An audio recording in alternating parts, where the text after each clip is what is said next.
Assalamualaikum warahmatullahi wabarakatuh. Bismillahirrahmanirrahim. Wassalatu wassalamu ala rasulillah. La haula wa la quwata illa billahi wa ba'du. Saudaraku seiman yang dirahmati oleh Allah Subhanahu wa ta'ala, dari sekian banyak cerita tentang perjalanan hidup seorang ulama sufi terdahulu, ada salah satu yang menarik untuk kita bahas saat ini, yaitu kisah perjalanan rohani yang luar biasa dari tokoh sufi yang bernama Syekh Abu Bakri As-Sibli. Beliau ini lahir dengan nama asli Dullah bin Jahdar. Beliau hidup di kota Baghdad selama 87 tahun, sementara itu beliau wafat pada 334 Hijriah dan dikuburkan di kota yang sama. Dullah bin Jahdar As-Sibli atau lebih dikenal dengan nama kunyahnya yaitu Abu Bakri As-Sibli. Beliau seorang tokoh dan ulama tasawuf yang tinggal di Baghdad pada abad ke-3 dan 4 Hijriah. Suatu ketika ia sedang tafakur, tiba-tiba ia mendengar seruan dalam hatinya, "Engkau bakil, engkau kikir."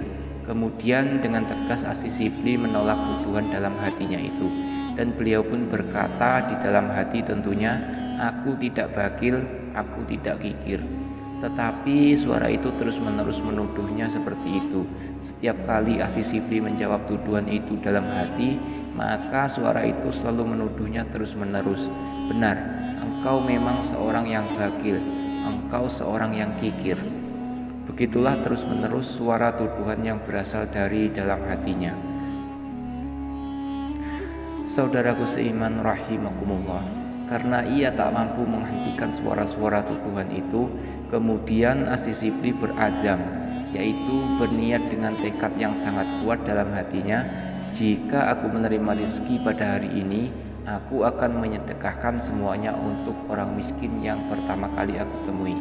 Begitulah gumam Syekh Abu Bakri As-Sibli tersebut. Saudaraku seiman yang dimuliakan Allah Subhanahu wa ta'ala, seperti kebanyakan ulama sufi pada zamannya, sebenarnya As-Sibli tidak pernah menumpuk atau mengumpulkan hartanya sebagaimana yang dicontohkan oleh Nabi SAW dan para sahabat. Ia hidup sangat sederhana dan lebih banyak menghabiskan waktunya untuk beribadah. Bahkan tidak jarang pada malam harinya ia bercelak dicampur dengan garam agar matanya tetap terbuka, agar tidak tertidur dan makin banyak terisi dengan ibadah demi ibadah.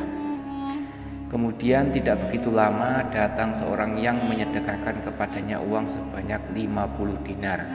Dinar ini adalah uang emas dengan kadar sekitar 22 karat dan berat hampir 4 gram.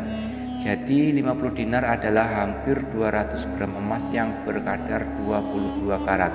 Dengan kurs sekarang ini, jika harga emas 22 karat adalah 300.000 per gramnya, maka 50 dinar ini berarti sekitar rupiah 60 juta.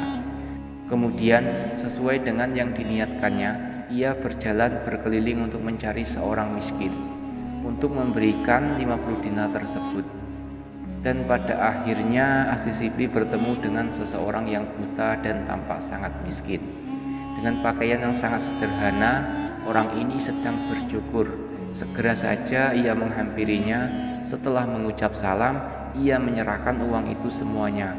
Tidak satu dinar pun ia menyisakan, walaupun saat itu ia tidak memiliki apapun, bahkan sekedar untuk makan.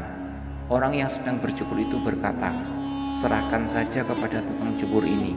Maksud orang miskin ini yakni sebagai ongkos mencukur rambutnya. Lalu As-Sibli berkata, "Wahai tuan, ini adalah uang-uang dinar dan jumlahnya 50 dinar."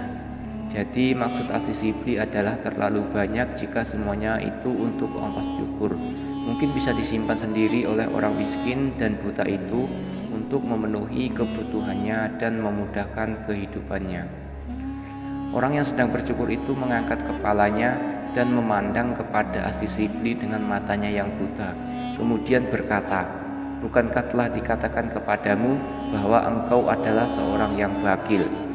Sontak saja As-Sibli sangat kaget. Tidak disangkanya orang buta itu mengetahui perdebatan yang sedang berlangsung dalam hatinya itu. Dan tidak disangkanya pula bahwa sedikit rasa sayangnya untuk menyerahkan 50 dinar itu kepada tukang cukur sebagai bentuk dari rasa bagilnya. Ia berpaling kepada tukang cukur itu, yang keadaannya pun tampaknya tidak lebih baik daripada orang buta yang sedang dicukurnya. Tetapi ketika Asy-Syibli menyerahkan 50 dinar itu, lagi-lagi ia mendapat tamparan untuk yang kedua kalinya. Karena si tukang cukur itu menolaknya dan berkata, "Wahai Tuan, sejak orang buta ini duduk di hadapanku minta dicukur, aku telah berniat kepada Allah tidak akan menerima bayaran apapun. Karena itu aku tidak mau menerima uang itu." Dengan kejadian itu, Asy-Syibli berlalu dari dua orang miskin tersebut dengan menangis sambil terus mengucapkan istighfar bertobat kepada Allah Subhanahu wa taala.